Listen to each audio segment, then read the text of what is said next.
Nomor itu milik Resti Saputri, Tuan, lapor Kaisar tentang penemuannya.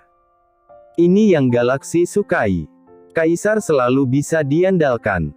Kerjanya cepat dan bisa dipercaya. Siapa dia? Tanya Galaksi. Dia adalah sahabat mantan sekretaris Anda.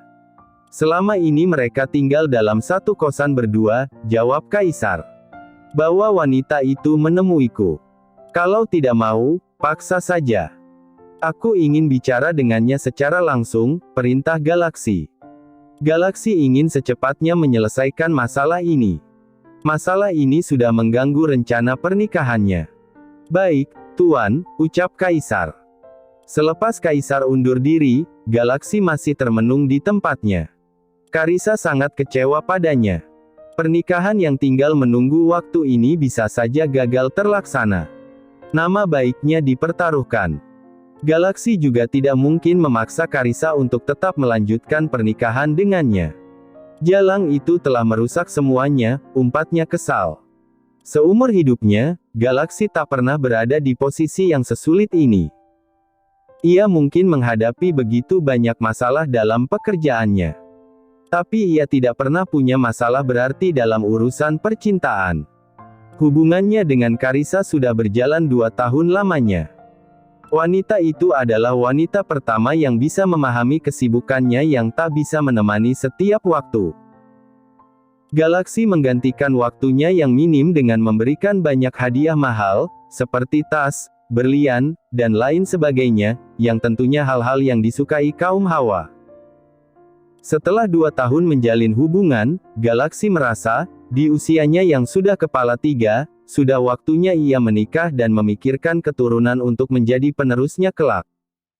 Dan ia pikir Karissa adalah wanita yang tepat. Tapi kini, ketika persiapan pernikahan sudah mencapai 99%, acara itu terancam gagal karena calon istrinya yang kukuh untuk mundur dari pernikahan. Semua gara-gara Jalang sialan itu. Pak, boleh minta waktunya sebentar? Lirih suara Bunga. Wajah gadis itu semakin hari semakin kuyu. Tubuhnya juga kian mengurus. Kedatangannya ke psikiater memang cukup membantu. Setidaknya ia sudah bisa tidur beberapa malam ini. Tapi setiap saat Bunga tak lepas dari rasa gelisahnya. Ia sering terbangun tengah malam karena mimpi buruk. Lalu untuk beberapa jam berikutnya ia akan terjaga dengan perasaan gelisah yang menyiksa. Acara pernikahannya dengan Argan semakin dekat. Orang tuanya juga sudah mulai mengumpulkan warga untuk bagi tugas di acara pernikahan nanti. Undangan pun sudah disebar. Bunga semakin dilema dengan langkah apa yang akan ia ambil. Bisa saja ia berpura-pura, meneruskan pernikahan ini demi nama baiknya juga keluarganya. Tapi Bunga rasanya tak sanggup membohongi dan mengecewakan Argan dengan keadaannya yang telah berbeda. Sini, duduk. Bapak juga ada yang ingin dibicarakan, kata pria berwibawa itu, meminta putri sematawayangnya untuk duduk. Ayah Bunga adalah seorang guru di sebuah sekolah dasar di desanya. Beliau adalah orang yang cukup disegani. Hal yang semakin membuat Bunga tertekan dalam mengambil keputusan. Ia takut mencoreng nama baik ayahnya. Kenapa malah diam? Apa yang mau kamu katakan, Bunga? Tanya Ramdan. Ramdan sudah menunggu hari ini tiba.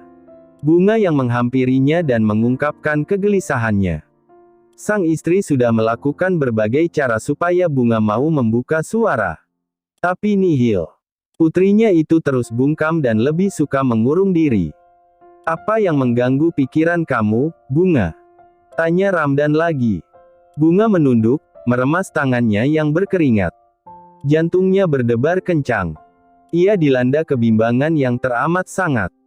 Apakah keputusannya untuk jujur ini sudah tepat? Bunga, Lastri ikut menghampiri. Sebenarnya ada apa? Jangan buat orang tua kamu ini khawatir. Saat ini harusnya kamu sedang berbahagia. Sebentar lagi kamu akan menikah. Tapi kenapa kamu malah murung seperti ini, Nak?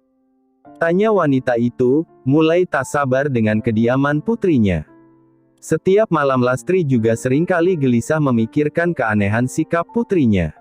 Bukannya menjawab, Bunga malah menangis tanpa suara. Jujur, saat ini Bunga begitu takut dengan apa yang akan ia hadapi. Apalagi ia sangat mengenal karakter keras ayahnya.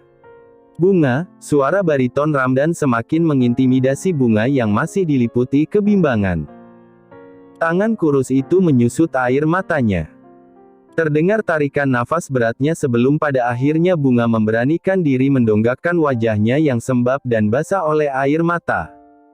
Bunga. Hamil, Pak, suaranya lirih, tapi bagai petir di siang bolong di telinga kedua orang tuanya. Apa maksud kamu, Bunga? Tanya Ramdan. Bunga menunduk lagi. Ia tak berani melawan nyalang tatapan ayahnya yang dipenuhi kemarahan. Bunga hamil. Tapi bukan anak Mas Argan, ungkap Bunga. Plak.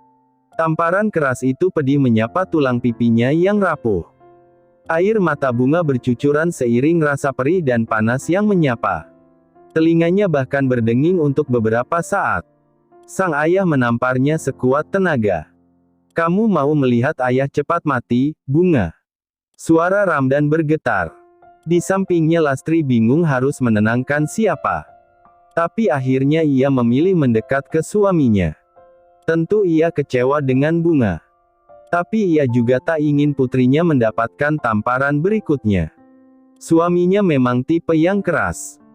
Tapi pria itu bukan tipe yang mudah bermain tangan. Kecuali kesalahan yang dilakukan sudah teramat fatal. Bunga minta maaf, Pak. Tapi demi Tuhan. Bunga tidak sadar saat melakukannya. Bunga bersimpuh di kaki ayahnya, tapi Ramdan menepis tubuh ringkih itu kasar hingga Bunga terjengkang ke belakang. Sabar, Pak. Ada baiknya kita dengarkan dulu penjelasan Bunga, Lastri berusaha menengahi. Tapi Ramdan justru ambruk ke sofa sembari memegang dadanya. Tiba-tiba pria itu merasa lemas dan sesak nafas. Bapak. Ya ampun, Lastri dan Bunga langsung panik. Ramdan memang punya riwayat asam lambung. Saat pria itu tak bisa menjaga pikirannya, maka penyakit itu akan datang tanpa permisi. Siapa ayah anak itu? Tanya Ramdan setelah sedikit tenang, kembali menginterogasi putrinya. Nampak jelas kekecewaan dan kemarahan di wajah yang kini semakin menua itu. Jawab Bunga. Suara Ramdan meninggi karena Bunga yang terus saja diam ketakutan sembari meremas jemarinya. Sabar, Pak, Lastri berusaha menenangkan. Sabar gimana, Bu? Ayah ini seorang guru. Apa kata orang-orang nanti kalau tahu Bunga hamil di luar nikah? Ini ditambah lagi, nggak jelas siapa yang menghamili. Mau ditaruh di mana muka Bapak? Keluarga kita akan menjadi gunjingan, suara Ramdan kalut. Beberapa kali pria itu memijat pelipisnya demi meredakan nyeri di kepalanya. Kita tidak punya cara lain, ucap Ramdan kemudian. Kita rahasiakan kehamilan ini dan pernikahan tetap akan terlaksana, putusnya. Tetapi, Pak, Bunga mencoba berbicara. Sungguh Bunga tidak ingin membohongi Argan. Tapi ia juga tak punya solusi lain agar nama keluarganya tak tercoreng karenanya. Tidak ada tapi. Ini sudah keputusan final Bapak, tegas Ramdan. Kamu pikir, apa yang akan Bapak katakan ke keluarga Argan kalau tiba-tiba kita membatalkan pernikahan? Bapak sama Pak Yos itu bersahabat dekat, Bunga, mata tua itu berkaca-kaca. Tapi bagaimana kalau Argan menyadari kalau putri kita sudah tidak perawan, Pak? Tanya Lastri. Tidak akan tahu. Pintar-pintarnya Bunga saja. Buat sandiwara seolah kamu masih perawan. Kehamilan kamu masih muda. Jadi tidak perlu khawatir Argan akan curiga, jawab Ramdan. Ramdan sejujurnya juga tak tega untuk membohongi keluarga calon menantu dan calon besannya. Tapi saat ini tak ada solusi lain. Nama baik keluarga dan hubungan baik akan dipertaruhkan jika rahasia ini sampai terbongkar. Bunga menelan salivanya susah payah. Entahlah, ia tidak tega melakukan ini. Argan yang sudah begitu lama menunggunya. Tapi sekali lagi ia tak punya solusi lain. Ia juga tak punya nyali untuk membantah ayahnya. Bunga takut kesehatan ayahnya akan semakin terganggu jika ia tidak menurut. "Assalamualaikum," suara salam menginterupsi obrolan mereka. Ketiganya saling menatap dengan ketegangan masing-masing. "Itu suara Mas Argan, Pak." Bunga berdiri gugup. Rasanya ia belum siap untuk bertemu dengan calon suaminya itu. Terlebih selama beberapa hari ini ia sering mengabaikan pesan ataupun panggilan dari Argan. "Kalau cuma sakit, harusnya kamu bilang. Aku di sana khawatir. Takutnya kamu kenapa-kenapa," kata Argan setelah diberikan kesempatan untuk bicara berdua. Akhirnya ia dengan leluasa mengungkapkan kegelisahannya. Akhir-akhir ini sikap Bunga terasa ada yang berbeda. Chatnya jarang sekali dibalas. Ditambah panggilannya sering diabaikan. Siapa yang tak khawatir jika calon istrinya tiba-tiba berubah sikap menjelang hari pernikahan mereka? "Jadi, kamu pulang karena aku?" tanya Bunga, merasa bersalah pada calon suaminya itu. Seberapapun ia berusaha bersikap seolah semua baik-baik saja, nyatanya ia tak bisa. "Menurut kamu?"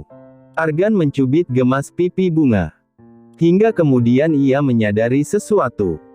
"Aku lihat kamu kok kurusan, babe?" tanya Argan, tangan besar itu menangkup wajah Bunga yang nampak gugup. "Kan aku abis sakit," Bunga beralasan. Tapi Argan bisa menangkap gelagat aneh dari sikap kekasihnya itu. Ini bukan Bunga yang biasa. Yang murah senyum, penuh semangat dan ceria. Bunga, layaknya bunga yang layu. Dalam jarak sedekat ini, Argan juga bisa melihat dengan jelas kantung mata Bunga yang menebal dan sembab. "Memang kamu sakit apa sampai tiba-tiba kurus begini?" tanya Argan, tangannya kini beralih menatap tubuh Bunga. Ia baru menyadari kalau tubuh yang ramping itu kini nampak menyusut dari terakhir kali mereka bertemu. Aku cuma kena tipes," jawab Bunga. Bunga tak punya pilihan selain melontarkan satu kebohongan ke kebohongan yang lain. Dan ia yakin ini akan terus berlanjut sampai nanti. Entah kapan. Ia tidak punya pilihan. "Kamu kenapa, sih?" Argan menatap lekat wajah gugup itu. "Kenapa apa?" tanya Bunga, ingin bersikap biasa namun nyatanya ia tak punya bakat dalam bersandiwara. Rasa bersalahnya mendominasi lebih dari apapun. Dipikir berulang kali, rasanya ia tak tega menyerahkan tubuh kotornya ini pada pria ini. Ditambah lagi nanti Argan harus menerima anak yang bukan darah dagingnya. Bukannya ini tak adil untuk Argan? "Ada apa, babe?" Argan mencoba menelisik wajah gugup yang tak berani menatapnya itu. "Nggak ada apa-apa. Aku cuma gugup menjelang hari pernikahan kita." Bunga berusaha memaksakan senyumnya. Tapi yang ada ekspresi wajahnya justru semakin aneh. Itu diperparah lagi, karena mata sayu itu malah berkaca-kaca di saat bibirnya melengkungkan senyuman. Demi apapun, Bunga tak bisa bersandiwara lebih dari ini. "Bunga." Argan mengusap buliran yang meluncur bebas dari mata sembab itu. Namun bibir Bunga terlalu keluh untuk berkata-kata. Ia tak tahu harus apa sekarang. Tepat di saat kebisuan menyelimuti ruang tamu itu, sebuah mobil masuk ke halaman rumah Bunga. Dua sejoli itu mengalihkan atensinya ke jendela kaca. Saat itu juga tubuh Bunga menegang hebat. Dadanya bergemuruh hebat. Ia sangat mengenal mobil itu. Dan ia juga jelas sangat mengenal pria yang turun dari mobil mewah itu. Pria itu, Galaksi Adiatama. Untuk apa mantan bosnya itu datang ke rumahnya? "Perkenalkan.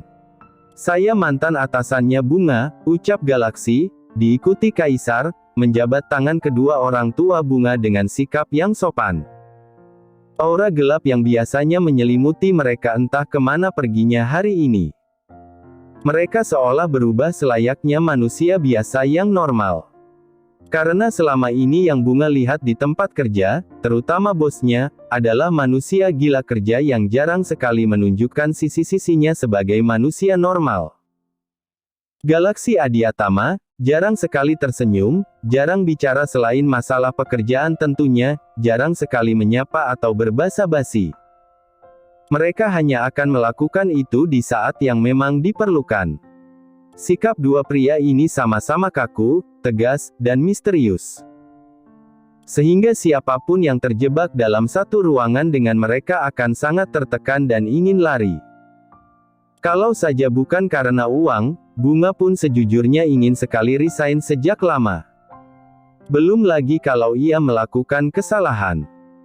Galaksi adalah tipe atasan yang akan secara terang-terangan menegur, terkadang dengan bahasa yang sedikit membuat Bunga mengurut dada.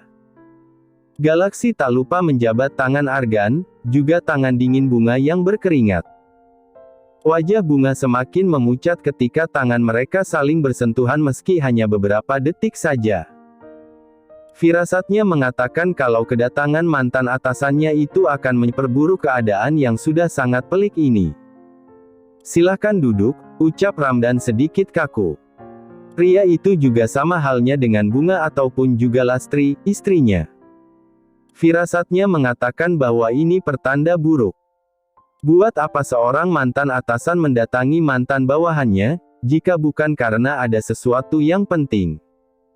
Mungkin urusan yang belum selesai. Entah apa. Ramdan berharap jika itu tidak ada hubungannya dengan kehamilan putrinya. Sementara Lastri memilih berpamit ke belakang untuk menyajikan minuman bagi tamunya. "Kalau boleh tahu ada kepentingan apa tuan-tuan ini kemari?" tanya Ramdan lagi, yang sudah tak ingin berbasa-basi. Wajah keruhnya yang penuh kekhawatiran tak bisa ia sembunyikan. "Sebelumnya, saya minta maaf kalau kedatangan saya yang mendadak ini mengganggu keluarga Bapak. Tapi, memang ada urusan antara saya dan Bunga yang belum terselesaikan." Galaksi melirik Bunga yang sudah pucat dan kacau. "Kak, kalau masalah pekerjaan, baiknya kalian bicarakan berdua. Biar kami yang tidak ada urusan tidak mengganggu," kata Ramdan. Feeling Ramdan kuat. Ini pasti ada hubungannya dengan kehamilan Bunga. Tak mungkin seorang atasan sampai kurang kerjaan menemui mantan bawahannya yang tinggal di pelosok desa, jika bukan karena hal yang sangat penting. Terlebih sekarang komunikasi sudah semakin canggih. Kalau memang hanya urusan pekerjaan, pasti akan dengan mudah diselesaikan lewat sambungan telepon tanpa harus repot-repot menyambangi rumah karyawannya. Ramdan tak tega jika Argan sampai tahu apa yang terjadi dengan Bunga. "Ini bukan masalah pekerjaan, Pak. Ini tentang hubungan saya dengan Bunga, yang saat ini tengah mengandung anak saya," tukas Galaksi dengan sikap yang sangat tenang. Berbanding terbalik dengan wajah Ramdan yang langsung pucat. Begitupun Bunga yang tak menyangka atasannya itu tahu tentang kehamilannya. Apa maksud Anda?" tanya Ramdan, detak jantungnya sudah tak karuan.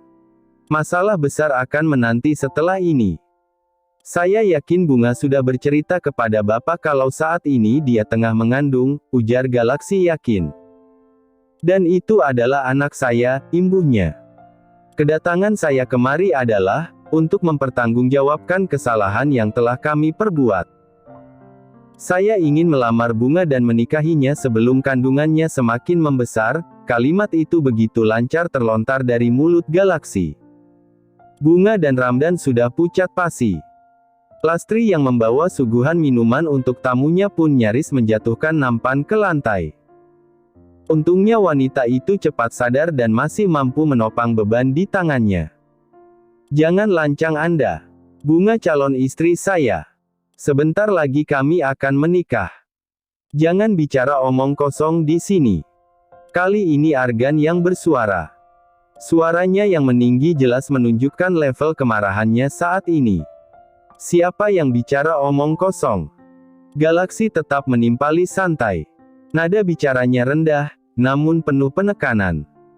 "Tanyakan saja pada Bunga." Pandangan pria itu mengarah ke Bunga yang melebarkan matanya dengan raut wajah tak berkutik.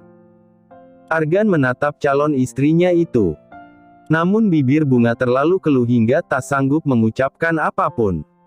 Mulutnya sudah membuka tapi tak ada suara yang keluar dari sana. "Bunga, Argan masih ingin percaya.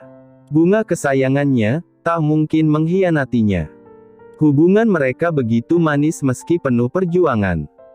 Tapi yang Argan dapatkan hanya genggaman tangan bunga yang erat, seakan sedang meminta maaf padanya. Disusul dengan derasnya air mata yang mengalir di mata sembab itu. Enggak, Argan menggeleng. Ia masih tidak ingin percaya. Tapi sikap bunga dan perubahannya yang begitu kentara seolah sudah menjelaskan semuanya. Bajingan sialan. Argan maju dan berusaha menerjang pria yang di seberang meja itu. Namun sebelum tangannya mengenai wajah itu, sebuah tangan lebih dulu menahan serangannya dan membuat Argan tak berkutik. Jaga tangan Anda. Kami datang baik-baik dan ingin menyelesaikan masalah ini secara baik-baik pula. Kaisar menghalau gerakan Argan supaya tak sampai menyentuh seujung kuku pun kulit bosnya. Apanya yang baik-baik? Aku tahu bagaimana bunga. Bos sialanmu itu pastilah yang menggodanya lebih dulu. Suara Argan tak terkendali. Jangan menyimpulkan sendiri tanpa bukti. Kami bisa menuntut Anda dengan tuduhan fitnah dan pencemaran nama baik. Kaisar tak kalah tegas membela atasannya. Cukup. Suara bariton Ramdan menginterupsi perdebatan sengit itu. Argan, duduk dulu. Suara Ramdan merendah ketika bicara dengan calon menantunya itu. Ia mengerti kemarahan yang menyelimuti pria itu. Andaikan ia yang di posisi itu sekarang, mungkin Ramdan sudah membuat kerusakan yang lebih. Argan perlahan mundur. Kali ini bunga tak berani lagi untuk sekedar menyentuh tangan calon suaminya itu. Argan sudah mengetahui semuanya. Bunga merasa malu dengan keadaannya. Tapi tanpa ia sangka, Arganlah yang justru menggenggam tangannya erat. Apapun keadaan bunga, dia calon istriku dan hanya aku yang berhak menikahinya. Suara Argan terdengar posesif. Tapi bunga merasa ada kegamangan di sana. Bagaimanapun pasti sulit untuk menerima calon istri yang keadaannya sudah tidak utuh lagi. Kamu yakin? Galaksi kembali bersuara. Dia mengandung darah dagingku, tekannya. Aku tidak peduli, tekan Argan dengan tatapan penuh amarah dan luka. Lalu bagaimana dengan orang tuamu? Tanya Galaksi. Mereka tidak perlu tahu, jawab Argan. Galaksi tersenyum samar. Namanya bangkai tidak selamanya akan bisa ditutupi. Suatu saat mereka pasti akan tahu bahwa cucu yang dikandung menantunya bukanlah garis keturunan mereka, ujar Galaksi. Tutup mulutmu, bentak Argan. Kalau begitu begini saja. Biar bunga yang menentukan dengan siapa dia akan menikah dan membesarkan anak dalam kandungannya. Denganmu, atau denganku? Tanya Galaksi. Tatapan Galaksi memanglah tak nampak mengintimidasi. Tapi apapun itu bunga merasa sangat tertekan karenanya. Aku bisa menghancurkan karir calon suamimu itu hanya dengan satu perintah saja.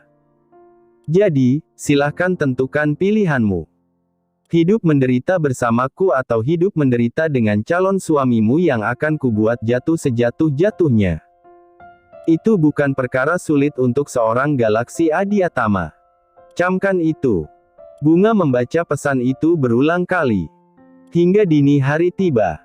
Suara ayam saling bersahutan di luar sana. Bunga masih saja terus terjaga dengan perasaan tersiksa. Rasanya hidup segan, mati pun tak mau. Ia dihadapkan dengan pilihan yang sulit. Hidup menderita bersama Galaksi Adiatama. Bunga tidak tahu kehidupan macam apa yang akan ia jalani jika memilih bersama mantan atasannya itu. Dan entah untuk alasan apa pria itu tiba-tiba memutuskan datang dan berniat untuk bertanggung jawab atas anak yang kini ia kandung. Yang pasti, Bunga yakin, ia diambil menjadi istri, bukan untuk diratukan. Dari ancamannya, Bunga yakin ia dipungut untuk disiksa. Entahlah. Tapi jika memilih Argan, rasanya ini sangat tak adil untuk pria yang dicintainya itu. Argan mendapatkan dirinya yang sudah tak utuh lagi. Ia juga dalam keadaan mengandung benih dari pria lain. Apa harus ia tambah lagi dengan menghancurkan karir yang sudah susah payah Argan perjuangkan? Pria itu meniti karirnya benar-benar dari bawah. Naik setingkat demi setingkat. Tak mudah untuk sampai di posisinya sekarang. Bagaimana mungkin Bunga tega menghancurkan Argan lebih dari ini? 3 hari. Itu waktu yang Galaksi berikan untuk Bunga memikirkan jawabannya. Untuk itu ia terpaksa menginap di satu-satunya penginapan yang ada di kota kecil tempat Bunga berasal. Itu pun jaraknya masih harus ia tempuh 1 jam lamanya dari desa Bunga. Pria itu sama terjaganya di dini hari ini. Masalah demi masalah yang terus datang menyita waktu dan pikirannya. Karissa benar-benar mundur dari pernikahan. Otomatis ada banyak hal yang mesti ia lakukan untuk mengatasi berbagai rumor yang nantinya akan menguar tentang batalnya pernikahannya. Galaksi menyulut nikotin kelima. Ia bukan perokok aktif. Sesungguhnya pria itu begitu terobsesi dengan kesehatan hingga melakukan banyak investasi demi menjaga kesehatannya. Mulai dari mengkonsumsi makanan sehat hingga menjauhi rokok ataupun minuman beralkohol yang bisa saja merusak organ tubuhnya. Tapi kali ini pikirannya tengah kalut. Yang ada di pikiran Galaksi saat ini, hanyalah ada dendam dan dendam. Pernikahannya hancur. Maka pernikahan Jalang Sialan itu juga harus sama hancurnya dengan kehancurannya. Lebih dari itu, Galaksi sudah menyiapkan rencana balas dendam di kepalanya. Dan untuk itu, Bunga harus menjadi istrinya. Terima kasih sudah menonton, guys. Jangan lupa klik like jika kalian menikmati cerita ini, subscribe untuk update konten seru lainnya, dan tinggalkan komentar di bawah tentang apa yang kalian pikirkan atau cerita apa yang ingin kalian dengar selanjutnya. Dukungan kalian sangat berarti. Sampai jumpa di video berikutnya.